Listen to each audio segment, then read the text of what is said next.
Hello and welcome to Ivory Blush Roses. 2022 did not feel like a very productive year as far as artwork goes, but when I took a look back, I was surprised to see just how much I had actually accomplished. Stay tuned to the end to see how many watercolors and oil paintings I completed.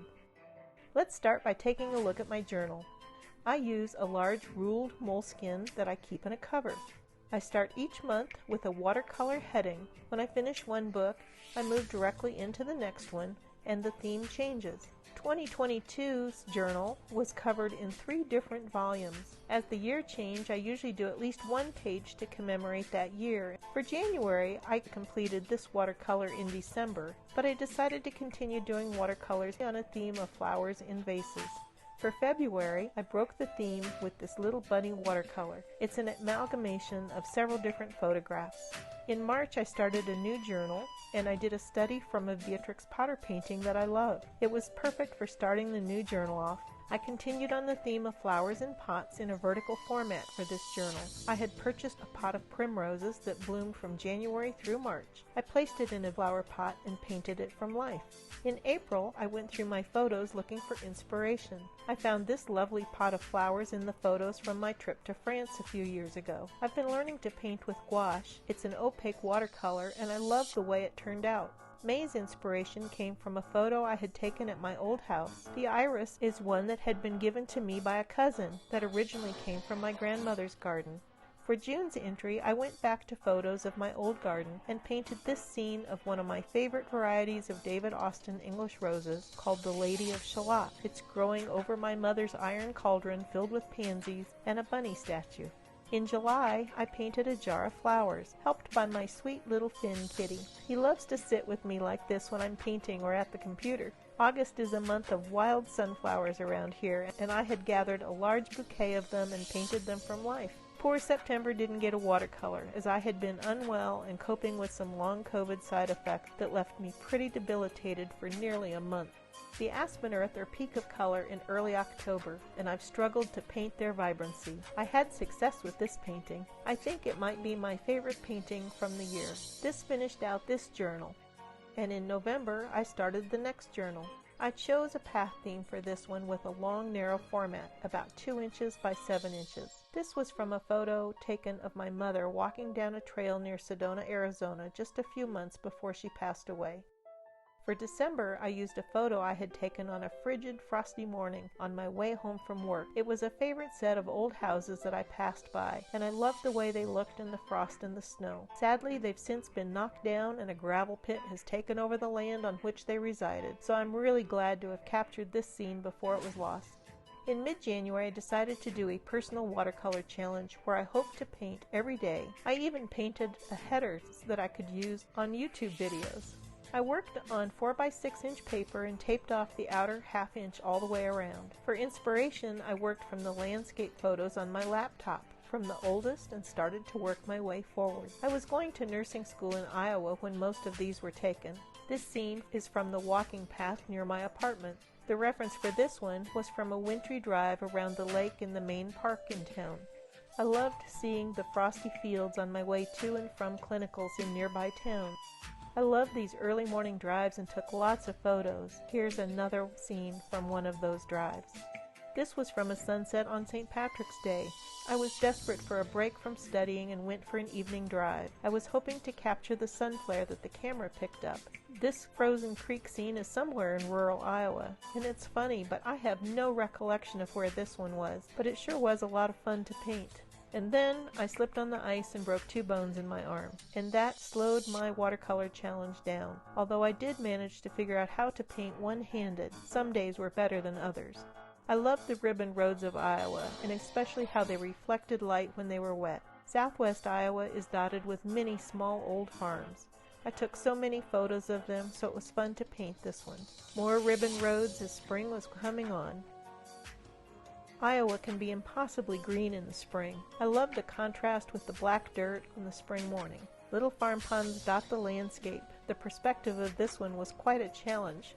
Then I took a break from painting scenes of Iowa and painted this dirt road going through the pines in the forest northwest of Flagstaff, Arizona. Painting was definitely a challenge one-handed, so I did a lot of other things while I had the cast on, like punching out hundreds of bunnies from scraps of old watercolors. In March, I participated for the 4th time in one of Plein Air Magazine's virtual conferences. They end each day with a virtual paint-along. This was actually a conference focused on oil painting, but I need both hands to paint in oils, so I painted in watercolor instead. The first is a beach scene, a little different from my usual, and the second is a boathouse somewhere in the Adirondacks. What fun to have my painting featured the next morning during the daily introductions. At the beginning of May, my sister took me on a trip to Florida and Universal Studios to see Harry Potter World. What a fun time we had. I'm not much on roller coasters these days, so I sat and painted while she enjoyed some of the wilder rides. Hogwarts Castle was quite fun to paint. The every which way roof of the 3 broomsticks was quite a challenge. While sitting at lunch in the Jurassic Park area of Universal Studios, I painted this lush scene. And enjoying drinks by the pool one evening, I painted this view. I had fun painting some lilacs in a looser style than I usually use.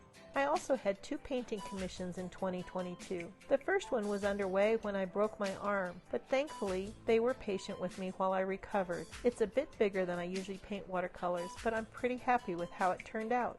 The second was to memorialize a dear kitty of a friend. I played around with some tiny gouache studies in a craft paper sketchbook. This thistle bloomed despite my efforts to eradicate it from the lawn, so I clipped it and brought it inside to paint. I found the fragment of butterfly wing while working outside one day. It's from a swallowtail butterfly, so beautiful. I had fun painting with the grandkids one day, and truthfully, on several occasions. While working on a journal painting, they prolifically turned out painting after painting. I taught them how to do crayon resist paintings that same day. Once my seasonal job at the garden center was over, I was able to get to the mountains again. I hiked around Brainerd Lake and painted this scene from the southeast shore. Then I painted this one from the southwest shore. I did a video on this hike and the paintings, and I'll link it in the description box below. I got to use the car table I made for the first time on this trip. Again, I'll put a link in the description. Another day, I drove up Mount Evans, where the road goes up to approximately 14,000 feet in elevation. Along the way, I stopped to paint at Summit Lake, and once again was able to use my new car table, and that kept me out of the high-altitude sun, which was pretty intense that day. On another trip to the Brainerd Lake area, I stopped at Red Rock Lake and painted the view across the pond in oils, my first oil painting of the year. I keep pebbles in a dish that I collect from various places that I've been. Little talismans of special moments, I suppose. What fun to spread out all those pebbles I'd collected and paint each one. They were realistic enough that when I was putting them away, I kept trying to pick up the painted ones.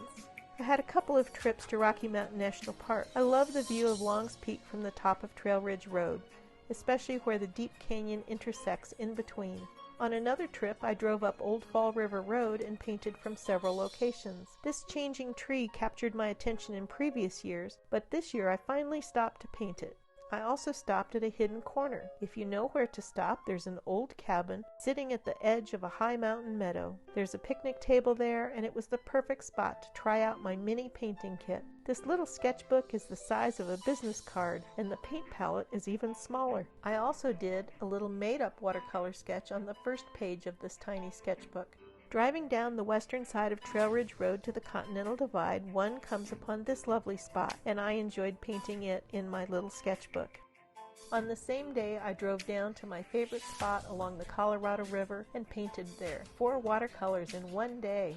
But I wasn't ready to go home, and so I found my way back to Endo Valley, where I took my chair and sat alongside the stream to watch the evening come. While there, I painted the lush growth along the creek. What a perfect evening. So I actually ended up with 5 watercolor sketches that day. In early October, the aspen leaves were at their peak, so I went looking for some to paint. I did a video about this painting trip, which I will link below. This was my second oil painting of the year. I painted most of it plein air on site, but finished it at home later on. As I cleaned up my gardens for fall, I cut some of the lingering cosmos and brought them inside. I had my 3rd attempt at an oil painting, but I never finished it. By the end of the month, the weather was turning cold and I was spending time inside. I painted this watercolor of the birds at the feeder. The next morning, I painted my teacup with its crooked top, though honestly, I think I made it even more crooked in the painting. I also attempted to paint Finn curled up in front of an old crazy quilt on the sofa. In the end, I did 50 watercolor and/or gouache paintings and 3 oil paintings. I'd love to hear which were your favorites. Not too bad for a year in which I felt like I didn't paint very much. Thank you so much for watching.